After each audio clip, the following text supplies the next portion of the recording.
Well, good afternoon. My name is Sam Beisline. Welcome to my YouTube channel. Yeah, this afternoon here, I ended up using a vacation day to work on some few things around the house here. And I turned around working on my 2006 Chevy 3500 four-wheel drive, single axle railroad truck. And this is the truck that has the rail gear on for doing track inspections that I have. And yeah, the truck's getting almost a 500,000, almost a half a million on it. Right now it's sitting at 494 miles wise. But yeah, turn around and what you're looking at here is sort of the cheap way of setting vehicles up with regards to steering and alignment when you're doing alignment on any kind of vehicle. What I ended up doing is I got myself a torpedo level here. And the torpedo level, I ended up lining up. This is the Chevy bow tie right here, which is that's part of the bow tie. And then what I did is I put the level bubble between the black line here and the black line right there. And what I did is I put the red tape on this side, which represents my front passenger side. And then obviously this is going to be my driver's front side. And that way I always know that the steering is nominally sitting straight. With this truck here, it's very important when you're high railing and tramming down railroad track that the vehicle is square. If it's not square and the steering's not square, the truck will have a tendency to try to climb the rail and derail on a curve or going through a switch, and that's just a bad day. That's just a bad day that you don't want to be part of. And sorry to say, I have had a couple of times over the years had derailed high rail trucks, and yeah, it's just all part of railroading. But so I turn around when I got this truck here back in 2012. The steering horn was slightly not clocked and timed correctly. It was actually out a couple degrees to counterclockwise. So when you're going down the highway, you always would have to hold the steering all the time. Obviously, and it would show up on the wear on the tires. So I turned around and put new tires on it and went ahead and did it in and out tie rods.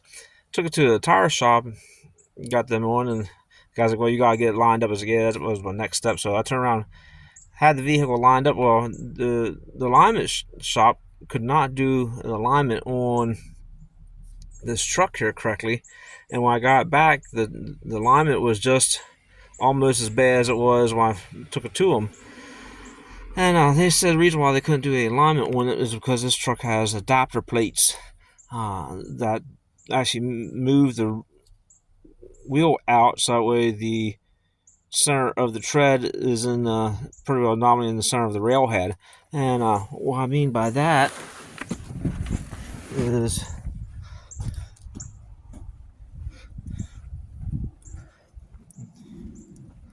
this adapter plate right here. That's the adapter plate. So let me turn around. This plate here actually it goes on the hub over here on these studs, but then you have these studs. So that's the reason why I have 16 lug nuts with regards to this particular truck. So yeah, right there's the rail gear. And then back to the inner outer tie rod. So yeah, so here's what I ended up doing. So we already know at the beginning of the video here that I made the passenger side front red. So I turned around and did is I made myself a gauge, and this is the gauge right here. What I did is I just took a piece of tie banding that we had laying around, and what I did is I went ahead. Everybody makes, if you go on YouTube there and watch, they always count these. They count the threads and they count them and they get them close and they adjust this adjustment nut, this jam nut, and then twist it some more. Well, I know nominally that this truck is generally straight going down the highway and also the rail. So I want to go ahead and just keep that alignment, so that way I don't have to go to the alignment shop and I just do it in-house.